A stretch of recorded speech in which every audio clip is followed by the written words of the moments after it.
Pemirsa, masa kampanye para pasangan calon presiden, calon wakil presiden 2024 diwarnai narasi saling sindir satu sama lain. Antara capres maupun cawapres saling cibir terkait program maupun gimmick yang mereka tampilkan ke masyarakat.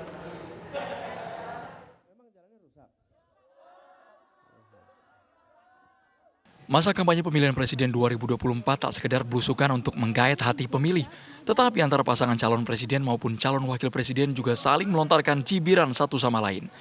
Calon presiden nomor urut 1 Anies Baswedan pun turut mengomentari selip lidah dari cawapres nomor urut 2 Gibran Rakabuming Raka terkait asam sulfat.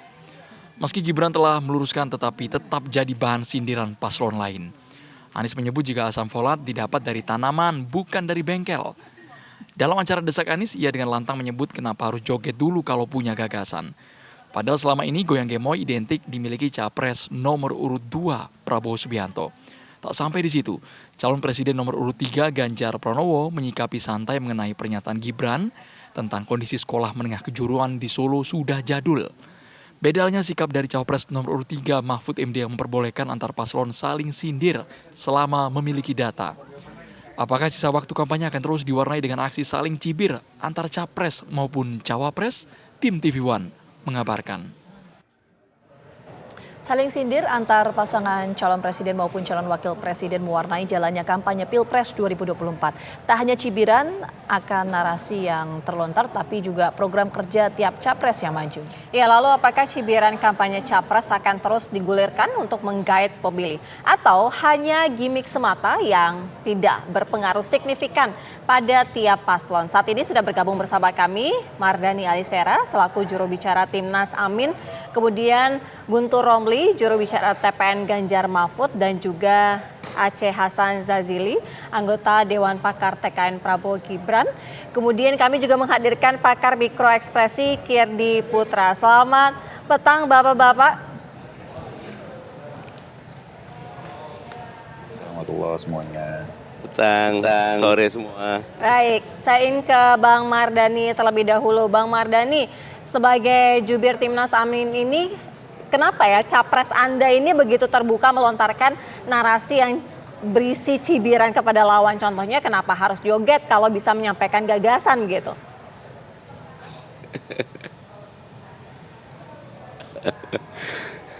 Sebetulnya bukannya lugas ya, tetapi ingin menangkap fakta yang ada ya kan.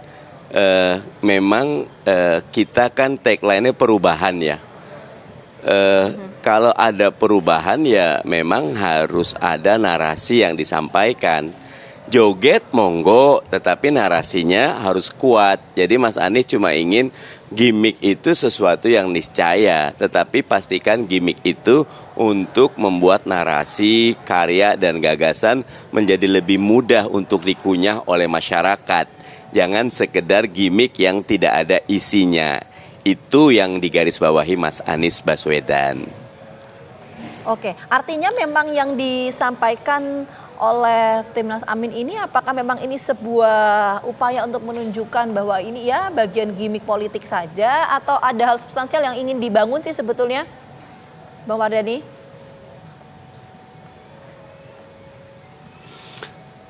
Sebetulnya gimmick perlu, konten wajib. Kami punya prinsip gini. Content is the king, distribution is the king kong, gitu loh. Nah, gimmick itu bagian dari distribusi. Nah, tetapi kontennya harus ada. Nah, yang kami ingin garis bawahi, demokrasi kita harus naik kelas. Demokrasi kita harus jadi pembelajaran publik. Demokrasi kita mesti berisi hal yang substansial, karya dan gagasan. Gimmick monggo, begitu. Oke, kita ke Kang Aceh. Kang Aceh, kalau menurut Anda sendiri ini julukan gemoy ke capres nomor urut 2 ini dinilai hanya gimmick semata tanpa ada gagasan. Apa memang sengaja terus-terus diviralin gitu untuk memancing para pemilih gitu? Ya, pertama harus saya sampaikan bahwa istilah gemoy itu adalah merupakan istilah yang muncul dari masyarakat itu sendiri ya. Kami tentu tidak pernah mengkreat secara khusus bahwa istilah gemoy itu bagian dari strategi kampanye kita. Tetapi kan kita tahu bahwa masyarakat memberikan respon terhadap gayanya Pak Prabowo yang mungkin dinilai lucu gitu ya, dengan istilah gemoy tersebut. Nah, bagi kami tentu karena ini lahir dari masyarakat, tentu kami bergembira dengan apa yang disampaikan oleh masyarakat tersebut gitu. Sehingga itu kemudian menjadi brand bagi masyarakat, dan sekarang ini bagi kalangan anak-anak muda istilah gemoy sudah menjadi sesuatu yang sangat melekat dengan pasangan kami. Jadi tentu sebagai respon positif masyarakat atas perilaku yang reflektif seorang Prabowo membuat masyarakat menjadi mengidentifikasi bahwa Pak Prabowo menggunakan istilah gemoy. Nah, waktu Bang Mardhani menjadi pendukung Pak Prabowo kan tidak ada itu istilah gemoy, ya kan? Tetapi baru sekarang kemudian muncul istilah gemoy karena memang ini merupakan arus bawah yang secara sadar mereka menyebut istilah gemoy. Tapi sekali lagi bahwa ini adalah bukan bagian dari sebuah strategi yang walaupun pada akhirnya kami harus mengakui bahwa apa yang dikatakan oleh masyarakat bagian istilah gemoy itu ya kita pahami bagian dari gimmick gitu. Nah, yang kedua, bukan berarti kami tidak ada gagasan. Masyarakat bisa membaca. Misalnya kami memiliki 8 program cepat, dari mulai makan siang gratis, kemudian mendirikan sekolah-sekolah unggulan di setiap kabupaten kota, kemudian kami mendorong cek kesehatan gratis dan pendirian rumah sakit yang berkualitas di seluruh kabupaten dan kota di Indonesia, termasuk juga bagaimana kita tetap mempertahankan kebijakan dan melanjutkan apa yang telah dilakukan oleh Presiden Jokowi dari mulai program-program kesejahteraan seperti Kartu Indonesia Sehat, Kartu Indonesia Pintar, Program Indonesia Pintar, dan berbagai kebijakan-kebijakan lainnya yang memang merupakan kebijakan yang sangat dirasakan positif di mata masyarakat.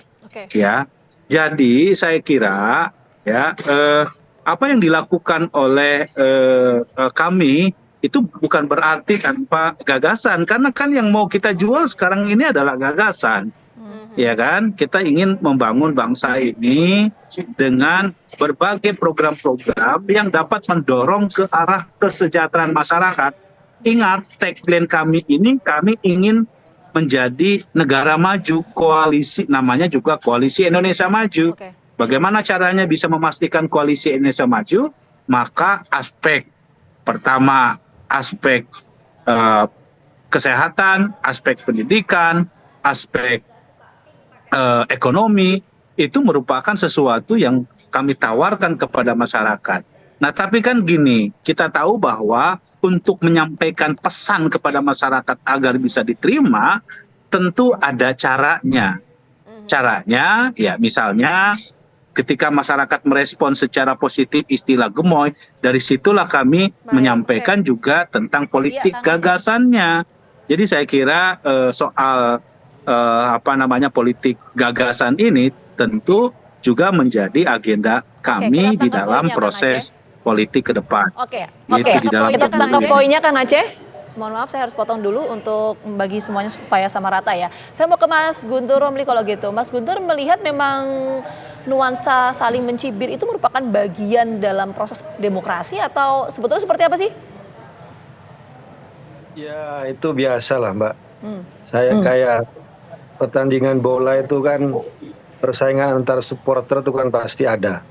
Cuma kan kembali kepada substansi, kepada gagasan apa yang bisa ditawarkan oleh masing-masing capres dan cawapres ya.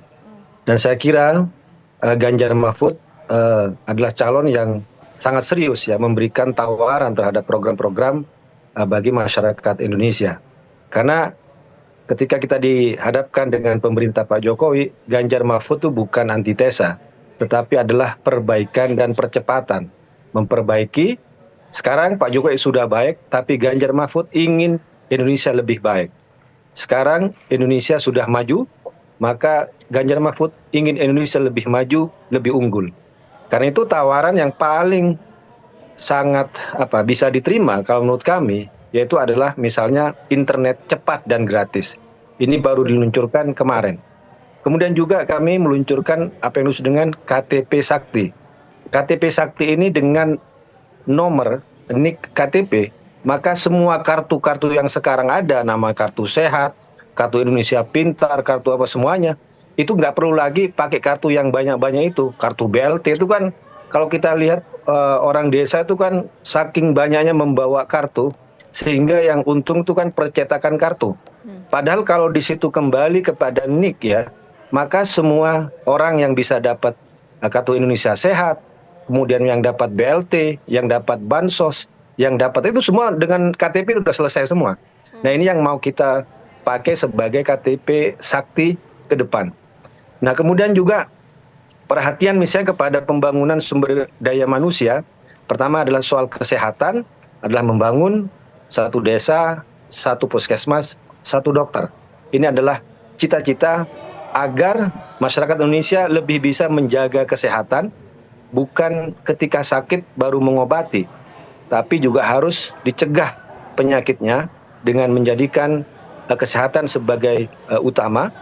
Dan itulah yang menjadi salah satu program ya unggulan dari Ganjar Mahfud. Selain juga ada tunjangan untuk guru-guru ngaji yang selama ini mungkin jasa mereka tidak terlalu diperhatikan oleh pemerintah, baik itu pemerintah pusat ataupun juga pemerintah daerah.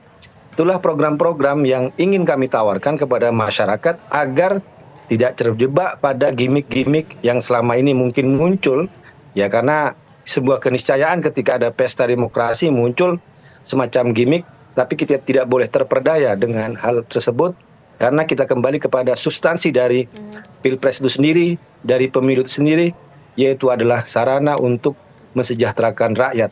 Bagaimana rakyat mau tahu dia bisa sejahtera kalau tidak tahu apa program-program yang ditawarkan. Karena itulah Ganjar Mahfud lebih fokus menawarkan program-program unggulan yang muncul dari suara, dari hati nurani masyarakat selama Pak Ganjar tidak pernah berhenti belusukan, bertemu, menginap di rumah warga. Jadi Pak Ganjar ini kan sebenarnya belusukan plus. Kalau Pak Jokowi belusukan kemana-mana, kalau Pak Ganjar belusukan juga plus menginap.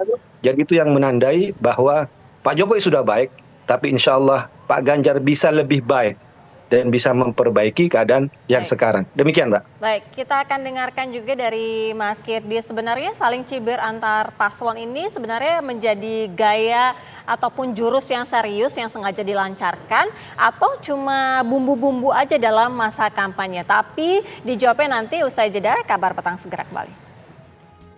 Terima kasih Anda masih bersama kami di Kabar Petang. Kita lanjutkan dialog, saya ingin ke Mas Kirdi. Mas Kirdi, saling cibir antar paslon ini sebenarnya menjadi gaya yang serius, yang sengaja dilakukan, atau sekedar bumbu-bumbu saja? Oke, jadi kalau kita lihat bahwa sebetulnya segala sesuatu yang terjadi di arena Pilpres ini 2024 ini sebetulnya menurut saya sebuah berbagai macam model komunikasi yang sebetulnya semuanya tidak spontan terjadi. Kalau kita perhatikan bahwa kenapa sih banyak orang kemudian menggunakan banyaknya berseliweran kemudian menggunakan sindiran seperti itu, kan ini sebetulnya model komunikasi yang tidak asing di masyarakat Indonesia. Yang kalau secara ilmu komunikasi kita melihat ini sebagai model komunikasi yang sifatnya pasif agresif. Apa itu sifatnya pasif agresif? Yaitu sifatnya seolah-olah tidak menyerang padahal menyerang. Gitu. Kalau ditanya bahwa sindiran ini juga gimmick, mau siapapun yang berani bilang bahwa sindiran ini bukan gimmick, ya artinya cuma ngeles doang gitu loh istilahnya. Nah logikanya gini, komunikasi pasif agresif ini kebagi ada sindiran, ada fitnah, ada gibah dan sebagainya lah. Dan ini kan segala sesuatu ini kan terjadi oleh masyarakat kita bukan sesuatu yang baru gitu loh. Dan bahkan ini pernah dibahas oleh Muchtar Lubis pada seorang wartawan ya, penulis, wartawan, tokoh senior dalam budayawan kita yang dalam pidatonya pada tahun 1977 di tim Taman Ismail Marzuki, dia bilang tentang sifat-sifat orang Indonesia. Dan beberapa diantaranya ada yang feodal, ada yang bagus juga ya. tapi ada ini feodal, kemudian enggan bertanggung jawab, dan satu lagi salah satunya yang paling menohok adalah munafik. Ini nggak bicara tentang semua orang Indonesia tentu saja. Tetapi karena ini banyak terjadi adalah orang kita, orang Indonesia banyak yang enggan untuk bertanggung jawab. Jadi ketika melontarkan sesuatu, kalau dituduh, loh kamu nuduh, loh enggak saya nggak nuduh siapa-siapa, Anda merasa tertuduh, sehingga bisa ngelak. Itu kan pasif agresif sekali, itu kan nyerang tapi nggak mau kelihatan kalau nyerang gitu loh. Jadi ini adalah gimmick sebetulnya, salah satu bentuk gimmick dan mau nggak mau, suka nggak suka, siapapun yang menggunakan ini artinya juga sebetulnya sudah dipersiapkan sebagai bagian dari strategi. Nah, kemudian kalau dibilang bahwa ada yang bilang misalnya bahwa tadi istilah gemoy segala macam. Nah, di dalam komunikasi, strategi komunikasi itu ada 3. Ada yang satu memang dibuat, yang kedua memang alami dari masyarakat, dan yang ketiga adalah dibuat seolah-olah alami. Nah, gemoy ini termasuk yang mana kita nggak tahu gitu loh. Kita nggak tahu. Apa kalau ada yang ngotot bahwa ini dari masyarakat murni segala macam, ya boleh saja. Kita nggak bisa bilang benar atau salah. Tapi bisa saja juga dibuat secara seolah-olah alami juga memungkinkan gitu. Yang jelas bahwa pasif agresif, sindir antar menyindir antar kontestan ini semuanya itu bukan sesuatu yang baru. Itu sudah terjadi tahun ke tahun, dari zaman ke zaman. Sebetulnya seperti itu. Dan itu efektif nggak, Mas Kirdi? Kalau kita bicara soal gimmick dan lain sebagainya untuk bisa menggait suara pemilih. Ya, kalau kita bicara soal gimmick tadi, kenapa jadi laku di masyarakat Indonesia? Karena kalau kita sindir-menyindir itu kan sebetulnya membuat orang kemudian tergerak secara emosional. Yang membuat seseorang bergerak, apakah itu bergerak memilih, apakah itu bergerak mencintai, apakah itu bergerak kemudian jadi melakukan sesuatu, itu adalah sesuatu kondisi yang sifatnya emosional. Jadi keputusan manusia itu sebagian besar itu dibuat bukan berdasarkan logika, tapi berdasarkan emosional. Yang kita sebut sebagai emotional decision. Itu yang Orang digugah membeli ya? karena emosi. Oh iya, betul. Orang kalau kita jalan, kita nggak berniat beli barang tertentu, tapi begitu ada tulisan sale, terus kita perasaan kita bahwa wah barang ini nggak pernah sale, wah nanti takut kehilangan momen gitu. Itu kan perasaan.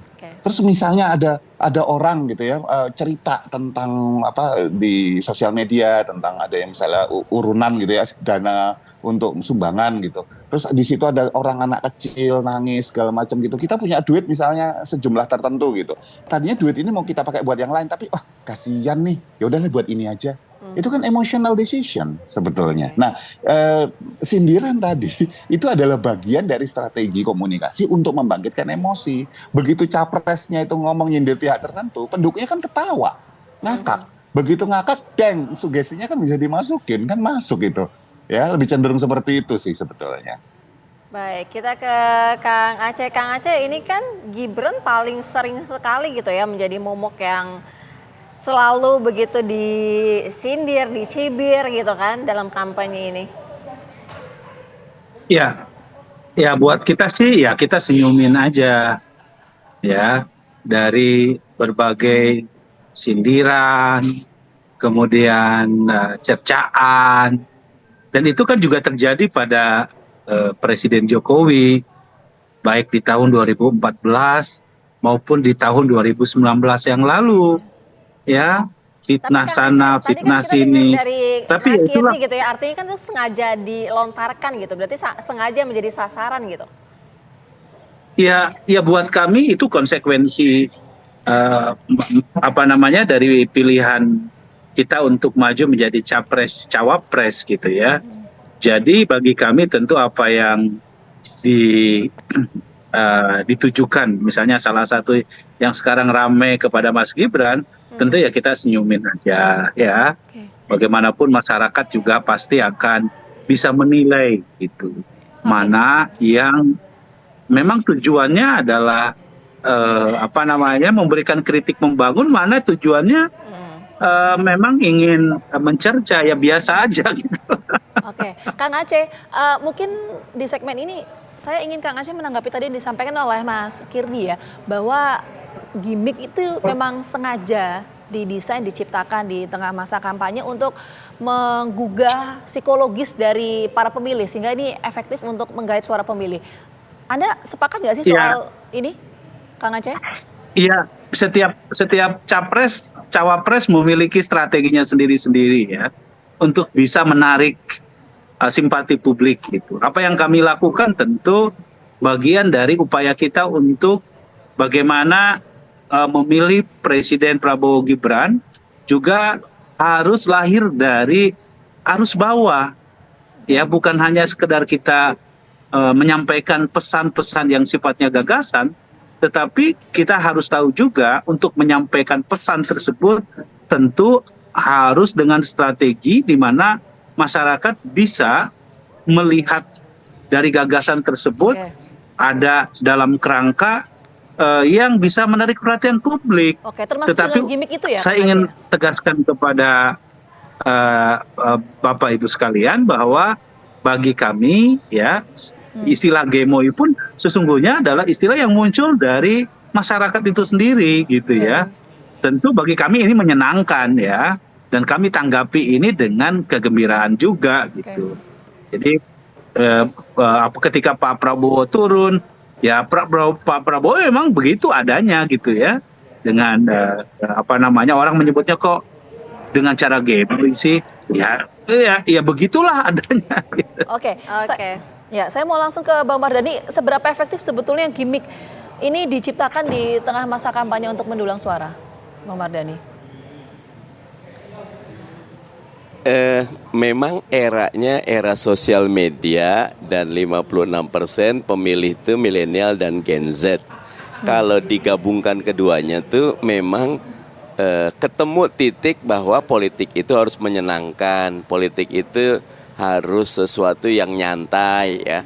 Tetapi lagi-lagi kalau pemimpin kan dia tidak ikut kepada selera pasar saja, tapi dia bisa mengarahkan, meningkatkan kualitas dari pasar agar terjadi demokrasi yang berkualitas ya. Saya agak khawatir ya, kayak tadi nyun sewu punten Kang Aceh ya, tentang politik gemoy. Kalau Pak Prabowo mungkin nggak sengaja, tapi habis itu kan ada fabrikasi, ada yang joget gemoy lah, ada yang macam-macam, ada yang flash mob macam-macam. Jadi memang sepertinya memang diproduksi. Boleh jadi memang tim konsultan sebelah sana tuh memang memproduksi ini. Katanya kan di Bongbong Marcos kemarin agak sukses tuh menggunakan TikTok dengan gaya-gaya kayak gini. Tapi kalau saya yakin bahwa masyarakat Indonesia punya hati nurani, punya akal sehat, punya etika, punya logika, nanti bisa memilah mana emas, mana loyang, mana yang berkualitas, mana yang memang cuma publisitas. Begitu. Oke, Bang Mardhani, tapi kan Bang Mardhani capres nomor urut 1 ini kan juga sangat terang-terangan begitu ya, mencibir pasangan-pasangan lainnya. Nah, ini artinya berarti kan sengaja ditujukan, artinya untuk mencari perhatian atau bagaimana gitu. Tapi nanti dijawabnya usai jeda. Kabar Petang segera kembali. Terima kasih Anda masih bersama kami. Kita lanjutkan dialog. Sebelum saya nanti ke Mas Guntur, saya ingin ke Bang Mardhani yang tadi, tapi secara singkat saja ya Bang. Tadi Bang Mardhani bilang kalau misalnya dari gemoy itu sendiri mungkin kan memang sengaja dibuat image-nya seperti itu gitu. Nah, artinya Anies juga secara sadar itu bertujuan untuk melakukan cibiran-cibiran gitu dengan sengaja begitu? Sengaja sih tidak, tetapi Mas Anies ini jenis orang yang jujur dan lugas. Monggo yang disampaikan ya apa yang ada dalam hati nurani dan dalam pikiran. Sehingga yang disampaikan ya sudah, dan kita ingin lagi-lagi demokrasi kita naik kelas. Demokrasi yang punya gagasan, demokrasi yang jadi pendidikan publik, dan demokrasi yang kontestasi karya, jangan sekedar gimmick dan sesuatu yang akhirnya memang menyenangkan, tetapi bobotnya, kemudian manfaatnya, dan pendidikannya tidak sampai begitu. Oke, saya mau langsung lanjut ke Mas Guntur. Kalau gitu Mas Guntur, seberapa efektif ya penggunaan gimmick ini di dalam masa kampanye untuk bisa menggait suara pemilih? Apakah ini efektif untuk menggugah psikologis emosional dari pemilih? Atau seperti apa? Ya, tadi disampaikan oleh Bang Mardhani itu kan menarik ya. Ini kan eranya TikTok. Ya mungkin gimmick itu kuat untuk mereka pengguna TikTok. Tapi kalau yang suka gagasan, yang suka polemik itu kan adanya di Twitter. Jadi kalau kita melihat politik sekarang memang bisa melihat bagaimana afiliasi ke media sosial mereka. Kalau Twitter suka berantem, TikTok suka joget-joget, ya kan. Kalau Instagram suka pamer, mungkin disitulah masuk kanal-kanal dari wawasan politik. Tapi kalau kami sendiri di Ganjar Mahfud ingin konsentrasi kepada penawaran program-program. Bahwa Ganjar Mahfud itu ingin memperbaiki apa yang sudah dibangun oleh Pak Jokowi, malah mempercepat. Istilahnya itu al-muhafadhu wal islah. Kita akan melestarikan, merawat apa yang sudah dibangun oleh Pak Jokowi, tapi juga kita ingin memperbaiki, islah, mempercepat apa yang belum sempurna kita sempurnakan. Karena itulah gagasan ke depan kita ingin menjadikan Indonesia ini lebih baik, lebih unggul, dan lebih maju. Demikian, Mbak. Kita ke Mas Kirdi. Mas Kirdi, kalau dari sisi para pemilih ini, artinya dengan cibiran ini perhatiannya itu akan kepada yang mencibir atau yang dicibir? Dua-duanya. Karena kalau kita sebut gimmick itu apa sih? Gimmick itu kan adalah sesuatu hal yang dilakukan atau muncul di depan kita yang tidak terkait dengan konten sebenarnya, tetapi membuat kita tertarik. Kan seperti itu. Nah, ini kan bisa diciptakan. Contoh misalnya, gimmick terzolimi. Di Indonesia ini, masyarakat itu cenderung untuk iba, untuk kasihan sama pihak yang dizolimi. Jadi bukan tidak mungkin bahwa ada tuh di sosial media misalnya, dia sendiri yang ngelakuin, dia sendiri yang ngaku terzolimi, dia sendiri yang kemudian pamer terzolimi, segala macam. Itu ada istilah-istilah seperti itu gitu loh. Jadi dan itu bukan tidak mungkin dalam ajang seperti ini. Ini yang menariknya dari politik ya, bukan cuma di Indonesia, bisa di dunia. Banyak sekali politikus, beda dengan negarawan, yang merasa bahwa lebih baik menang dengan berbagai macam cara. Tidak ada yang namanya istilah kalah terhormat. Gitu loh. Jadi kalau gimmick-gimmick ini akan bisa kena di mana? Bisa kena di pemilihnya, ya, yang kemudian suka kemudian memilih gitu ya. Bisa juga kemudian itu berefek pada si yang menyebutkan menggunakannya itu kemudian bisa naik sisi popularitas, elektabilitas dan sebagainya. Macam-macam. Tapi yang jelas kenapa itu bisa berjalan? Saya cuma mau ngasih tahu 3 hal.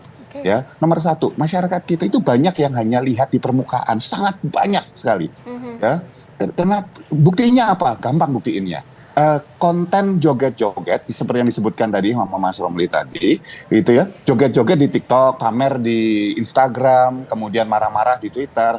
Pertanyaan saya simpel, dibandingkan konten edukasi, coba perhatiin followernya, like-nya, besaran mana coba? Kita itu masyarakat kita itu sangat di permukaan kan. Dan joget-joget Suruh mikir dalam itu susah gitu ya, males. Yang kedua feodal. Ini halo effect. Jadi siapapun di OCLNC itu banyak yang melihat siapa yang ngomong nih. Begitu dia mencintai yang ngomong segala macam, buat dia udah itu sebuah kebenaran. Yang ketiga saya cuma minta berpikir lebih dalam. Kita mau memilih presiden 5 tahun ke depan. Orang mau beli apel, beli pepaya aja mikir kok. Masa milih presiden? Enggak. Ya, kira-kira gitu. Oke, baik. Terima kasih banyak Mas Kirdi, Mas Guntur, kemudian Kang Aceh dan juga Bang Marhadi atas waktunya sudah bergabung bersama kami di Kabar Petang. Terima kasih.